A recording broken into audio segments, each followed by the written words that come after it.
và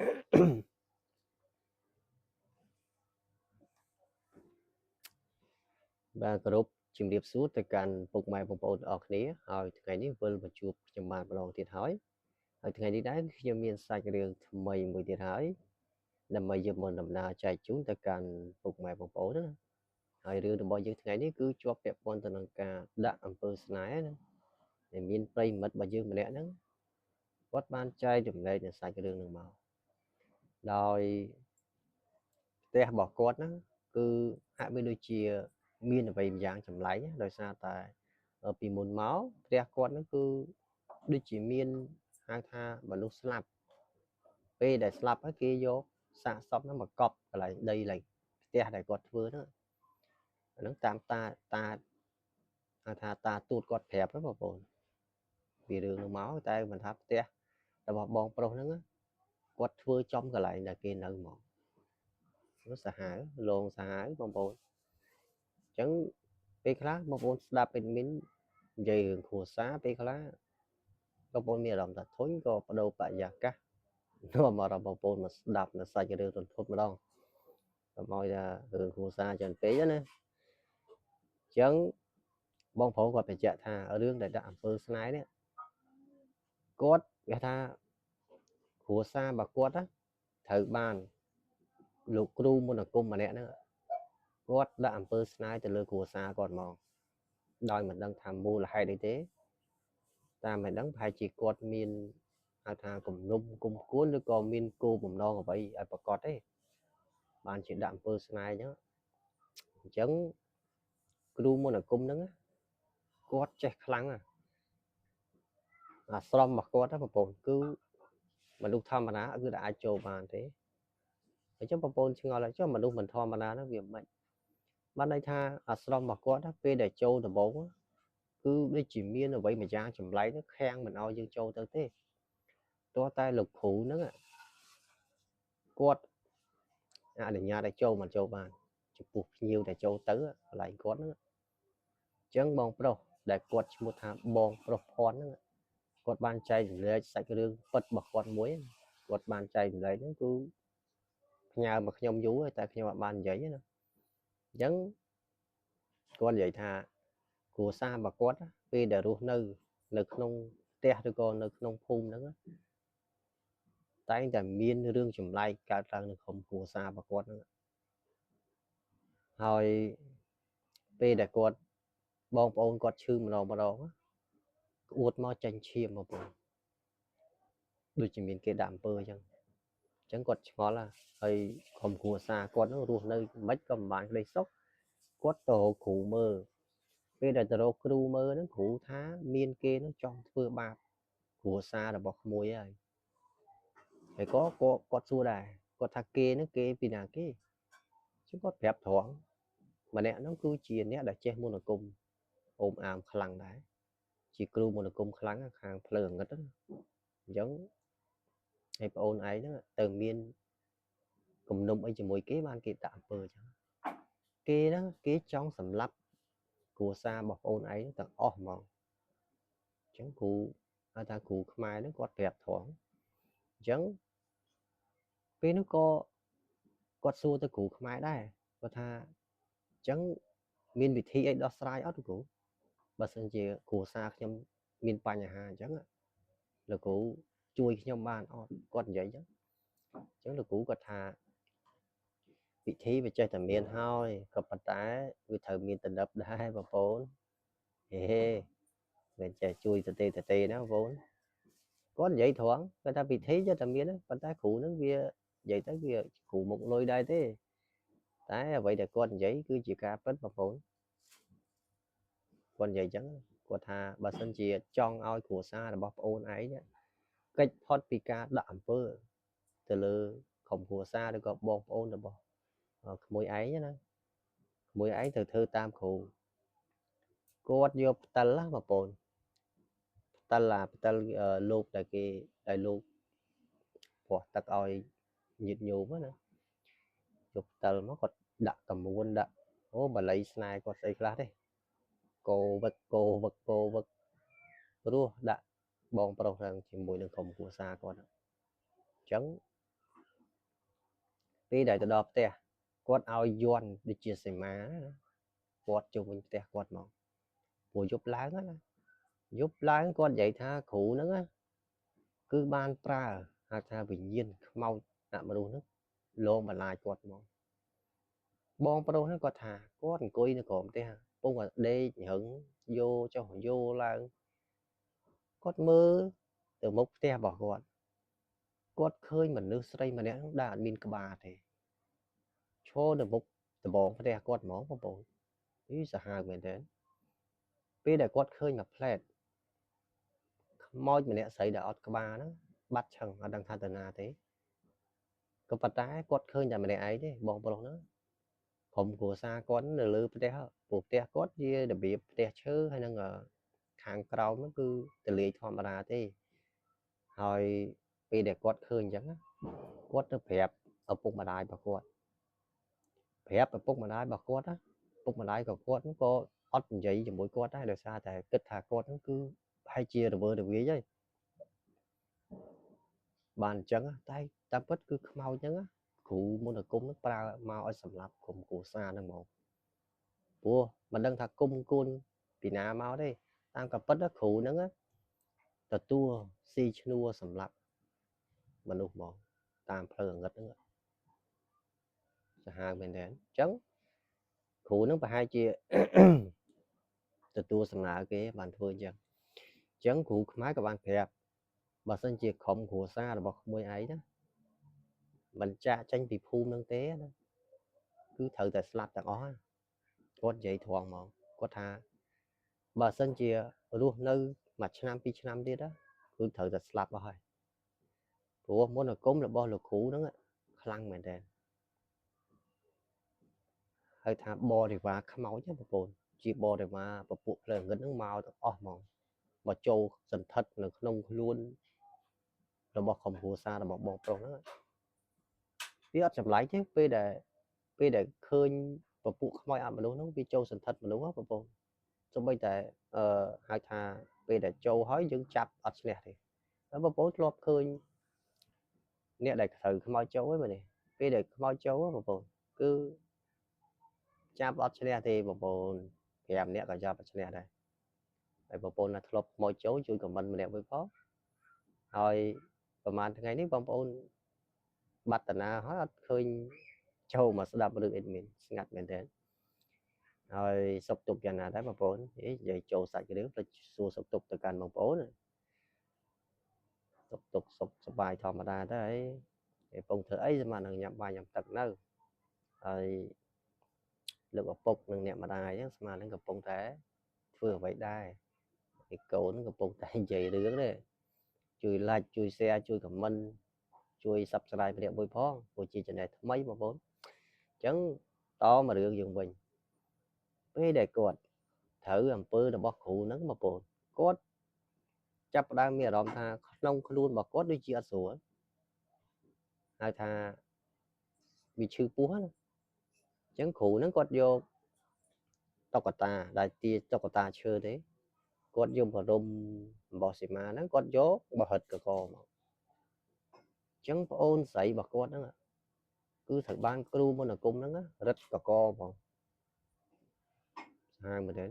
បើកាច់ក្រោមផ្ទះហ្នឹងបងពេលនោះគុំតែលោកគ្រូខ្មែរហ្នឹងគាត់មកតន់khôngអីត្រូវប្អូនស្រីគាត់ហ្នឹងងាប់បាត់ហើយព្រោះគាត់រឹតកកប៉ុណ្្នឹងហើយបងប្អូនរឹតកកតុក្កតាតែវាឈឺដល់មនុស្សនេះហ្នឹងសាហាវបងប្អូនវាខូខើពេកហើយថាជាទង្វើមនុស្សដែលចង់សម្លាប់នៅក្រុមគ្រួសារហ្នឹងផ្ដាច់ពូជហ្មងព្រោះមានអ្នកជួលហ្នឹងគឺស្អប់ក្រុមគ្រួសារហ្នឹងមិនដឹងថាគុំគួនគ្នាពីណាមកហើយបាំងជាប្រើលោកគ្រូហ្នឹងឲ្យធ្វើនៅទង្វើអាក្រក់អញ្ចឹងណាក៏ប៉ុន្តែអ្នកដែលធ្វើទង្វើហ្នឹងសិតតែអ្នកដែលចេះខ្លាំងណាបងប្អូនមិនមែនអ្នកមកគាត់ធ្វើអញ្ចឹងបានទេអញ្ចឹងលោកគ្រូខ្មែរហ្នឹងគាត់បានជួយក្រុមគ្រួសារគាត់តែគាត់ត្រូវចំណាយច្រើនដែរគាត់យកលុយឬក៏ហៅថាដីស្រែចម្ការរបស់គាត់ហ្នឹងគឺត្រូវលក់អស់ហើយដើម្បីយកលុយទៅឲ្យគ្រូខ្មែរហ្នឹងជួយទៅក្រុមគ្រួសារគាត់គាត់គិតថាគាត់ហ្នឹងអស់លុយប្រហែលទេ ដើម្បីចង់ឈ្នះលោកគ្រូមន្តអាគមហ្នឹងហើយគាត់ជាមនុស្សដែលចិត្តសឿគាត់តាមរកគ្រូហ្នឹងនៅណាតែរកមិនក៏អត់ឃើញដែរបងប្អូនឆ្ងល់ទេរកអត់ឃើញតែស្អីដោយសារតែកន្លែងដែលគ្រូមន្តអាគមហ្នឹងគឺជាកន្លែងដែលសម្ងាត់មនុស្សសាមញ្ញធម្មតាហ្នឹងគឺចតបានទេរកក៏មិនឃើញដែរគឺស្ថិតទៅលើភ្នំដែលនៅក្នុងលអាងជ្រៅមែនទេគឺទៅអត់ដល់ទេគឺមិនងាយមនុស្សសាមញ្ញហ្នឹងចូលទៅដល់ក្នុងអាស្រមរបស់លោកគ្រូហ្នឹងទេហើយបងប្អូនឆ្ងល់ទេចុះគេរស់នៅមិននៅលើភ្នំវាពិបាកអីបងប្អូនពេលថ្ងៃពេលព្រឹកហូបផ្លែឈើមានអ្នកណាមកអាស្រមគាត់មកទៅឲ្យតែមានកម្លាំងឡើងភ្នំឡើងអីហ្នឹងពិបាកហើយគាត់ក៏និយាយតទៀតគាត់ថាតាំងពីប្អូនគាត់ណាត្រូវគ្រូហៅថាអំពើលោកគ្រូមន្តអាគមហ្នឹងក្នុងខ្លួនរបស់គាត់ឈឺរហូតមួយខែទៅពេទ្យរហូតហើយពេទ្យក៏សួរចេះតែមិនក្នុងខ្លួនទៅដល់ពេទ្យជាឆាញ់ទៅដល់ផ្ទះឈឺវិញជំងឺអីដូចខ្លាចពេទ្យមិនបងប្អូនវាចម្លែកមែនទេអញ្ចឹងគាត់ចាប់ផ្ដើមរាដាទៀតដែរបន្ទាប់ពីប្អូនស្រីរបស់គាត់ហ្នឹងត្រូវបានគ្រូមន្តអាគមហ្នឹងរឹតកកអញ្ចឹងហើយគាត់ធ្វើអេតបានដោយសារតែលោកគ្រូខ្មែរហ្នឹងគាត់ជួយអញ្ចឹងពីរនាក់ចាប់ផ្ដើមប្រឆាំងគ្នាថាលេងមន្តអាគមភ្លើងងឹតជាមួយគ្នាហ្មងដល់យប់ឡើងគាត់ប្រើហៅថាកូនចៅរបស់គាត់កូនចៅមិនមែនជាកូនចៅធម្មតាបងប្អូនហៅថាជាពួកអសេរពឹសណាអាស៊ីស៊ីហ្នឹងមកហ្មងឡើងខ្មៅប្រពន្ធចង់ប្រពន្ធកពួនជើងបងប្អូនមកដល់ក្រោមផ្ទះរបស់បងប្រុសហ្នឹងហ្មងគាត់មើលតាមប្រហោងអានៀបវាធម្មតាបងប្អូននៅតាមភូមិគេធ្វើផ្ទះវាមានអានៀបវាមានក្តារអញ្ចឹងវាមានប្រហោងណាអញ្ចឹងគាត់មើលតាមអានៀបរបស់គាត់មកនោះឃើញស្អីខ្មៅស្ទង់តែគាត់ឃើញភ្នែកហ្នឹងភ្លឺឡើងផ្លែគាត់តែគាត់ចុះមកបងប្អូនគាត់យកពិលច្បាច់មួយឆ្វាច់បងប្អូនហើយបើកវែងនឹងប៉ុណ្ណាណៃហក់រចឹកគាត់ណាតែក៏បងប្រុសរត់ទាន់ក៏បីស្លាប់ដោយសារតែពូហ្នឹងបើនិយាយសួរសាប់ជាពូវែងក្បៃខ្មៅងល់ប៉ុណ្ណាណៃបងប្អូនអូសាហាវមែនទេអញ្ចឹងគាត់ចាប់ផ្ដើមឲ្យលោកគ្រូខ្មែរហ្នឹងជួយទៀតគ្រូខ្មែរហ្នឹងគាត់ជួយអស់ពីលទ្ធភាពហើយព្រោះដោយសារតែលោកគ្រូមន្តអាគមហ្នឹងគាត់មានមន្តអាគមវិជាអីខ្លាំងជាងអញ្ចឹងណាអញ្ចឹងគាត់ទប់ទល់លេងកើតណាទប់លេងឈ្នះអញ្ចឹងក៏ទៅរកគ្រូទៀតគ្រូ5នាក់បងប្អូនបានទប់លោកគ្រូមន្តអាគមនឹងបានសាហាវមែនទេគ្រូហ្នឹងមិនដឹងថាគាត់រៀនចេះពីណាពីណីមកទេអូសាហាវយ៉ាងហ្នឹងបងប្អូនអញ្ចឹងគាត់ចាប់ផ្ដើមប្រឆាំងគ្នាគ្រូទាំង5នាក់ហ្នឹងចង់កំចាត់លោកគ្រូមន្តអាគមនឹងចោលមកព្រោះគាត់ហៅថាស៊ីឈ្នួលធ្វើការងារគេទាំងគាត់ហ្នឹង